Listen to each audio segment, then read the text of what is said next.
Kambabwira inkuru ni inkuru ishobora kuba yaguhindura ubuzima. Uno mukobwa yitwa Swamida Habidadi, akaba ari umukobwa w'umunyaburkina Faso kazi.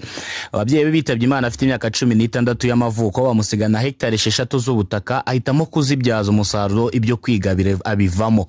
Uyu mukobwa ahinga umuceri, ibigori, ibishyimbo, za soya, imbuto zitandukanye ndetse n'ibindi bitandukanye. Akaba yaratangiye guhinga, abarirwa byibura ku mwaka ko yinjiza imifuka 10,000 y'ibigori, imifuka 8,000 y'umuceri, imifuka 5,000 y'ubunyobwa n'ibindi bitandukanye. Kuri ubu ngo afite inka zirenga 900, afite ihene 500, afite abakozi 40, abagabo 20 ndetse n'abagore 20, byose yakuye mu buhinzi. Kubijyanye n'ubukire bwundi bwo kwishimisha nk'umukobwa, afite imodoka ya VX Helix, ikindi kandi anafite imodoka enye za BMW, ebyiri za Mercedes Benz, Range Rover 3, ikindi kandi buri mukozi yamuguriye moto, bivuze ngo afite moto 40 zihwanye n'abakozi 40 afite. Ikindi kandi kuri ubu ngo bafite hoteli 3 zose yakuye mu buhinzi, no mu cyaro cyabo yabazaniye umuriro w'amashanyarazi. Aherutse kugura ubutaka muri Tanzania